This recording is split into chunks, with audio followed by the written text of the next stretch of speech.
శాంతి. సూరజ్బాయిజీ చెప్పిన ఆస్కా పురుషార్థ్.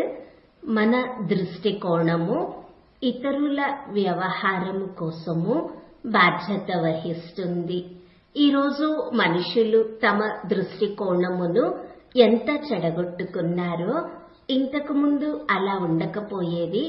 కొంతమంది దృష్టికోణము ఎలా ఉన్నది అంటే వారికి ఈ ప్రపంచంలో ఏ వ్యక్తి నచ్చడం లేదు. ప్రపంచంలో మంచి వ్యక్తులకి లోటు ఏమీ లేదు.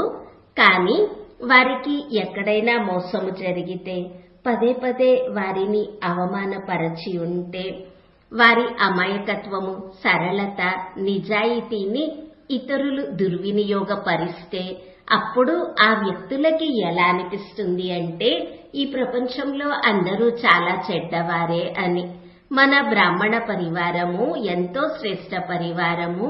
ఇది దేవకులములోని మహాన్ ఆత్మల పరివారము, భగవంతుని పరివారము.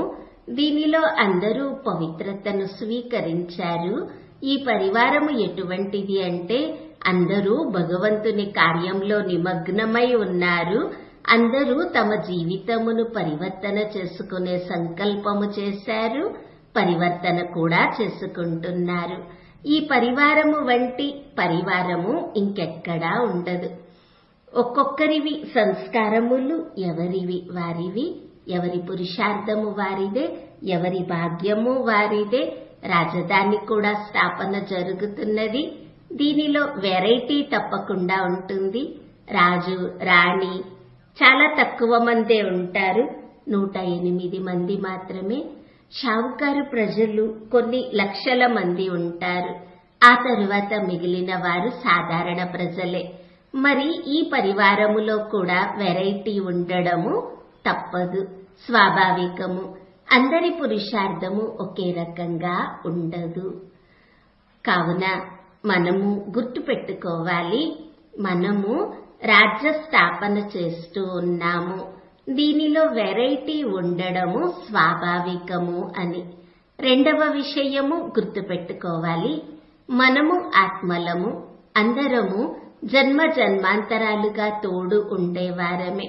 ఇక్కడ ఎవరు తోడు ఉన్నారు అంటే ఇంతకు ముందు కూడా జన్మ జన్మాంతరములుగా తోడు ఉన్నవారే. వారితోనే మంచైనా లేక చెడు అయినా జన్మ జన్మాంతరముల ఖాతా మనకి ఉన్నది. ఇప్పుడు ఆ ఖాతాయే మన ఎదురుగా వస్తున్నది. మన చుట్టూ 10 మంది ఉన్నారో లేక 20 మంది లేక 50 మంది ఉన్నారో, వారిలో కొంతమందితో ప్రేమ ఉంటే కొంతమందితో ఘర్షణ పడుతున్నాము, కొంతమందిపై అసహ్యము ఉన్నది, కొంతమంది గురించి పగ తీర్చుకునే భావన ఉన్నది. ఎందుకనగా ఇది అంతా మన పూర్వజన్మల కర్మల లెక్క ఖాతా. ఎవరైనా మనల్ని ఇంతకు ముందు చాలా విసిగించి ఉంటే వారిపై పగ తీర్చుకునే భావన అగ్ని వలె దహించి వేస్తూ ఉంటుంది. ఆ వ్యక్తిని చూడగానే మనసు ఎందుకు క్రోధంతో నిండుతుందో నాకు తెలియదు అంటారు. కానీ ఇది పూర్వజన్మల ఖాతా. కానీ ఎవరి వద్ద శ్రేష్ఠ జ్ఞాన యోగ బలము ఉన్నదో వారు తమ భావనలను పూర్తిగా నిర్మలంగా చేసుకోవాలి, స్వీకరించాలి.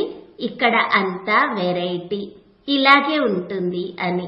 దీనికి అతీతంగా అయ్యి సాక్షిభావము, శుభభావన, క్షమాభావన ద్వారా తన చిత్తమును నిర్మలంగా శాంతిగా చేసుకోవాలి. ఇప్పుడు మనము ఎవరి మీదైనా పగ తీర్చుకున్నా లాభమేమున్నది?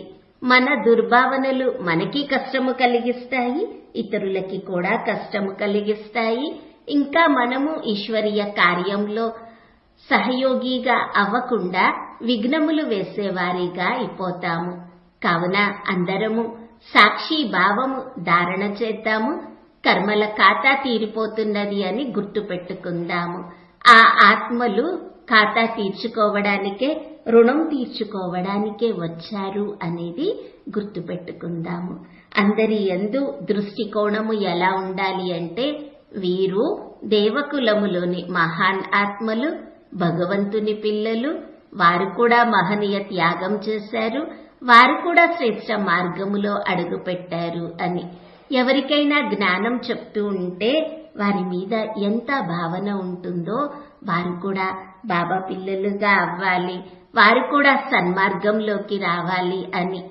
మరి అదే విధంగా సన్మార్గంలోకి ఎవరైతే వచ్చేశారో వారి యందు కూడా అసహ్యము, ఈర్ష్య, ద్వేషము సమాప్తం చేయాలి. ఎందుకనగా అందరిది తమ తమ పాత్ర. మనము వారిలో మహనీయతలే చూడాలి. మహనీయతలు కూడా వారిలో తప్పకుండా ఉంటాయి. ఏమీ లేకపోయినా కనీసం ఈ పవిత్ర జీవితమునైతే స్వీకరించారు కదా, తమ జీవితమును బాబాపై బలిహారం చేశారు. వారికి కూడా బాబాతో మిలనం జరుగుతున్నది. వారు కూడా పుణ్య ఆత్మలే. ఇటువంటి దృష్టి ఉంటే మన చిత్తము శాంతిగా ఉంటుంది. అన్నిటికంటే గొప్ప లాభము ఇదే. మరి ఈ రోజంతా సాక్షి భావము కలిగి ఉందాము. బ్రాహ్మణ ఆత్మలందరి గురించి వీరు దేవకులములోని మహాన్ ఆత్మలు అనే దృష్టిని కలిగి ఉందాము.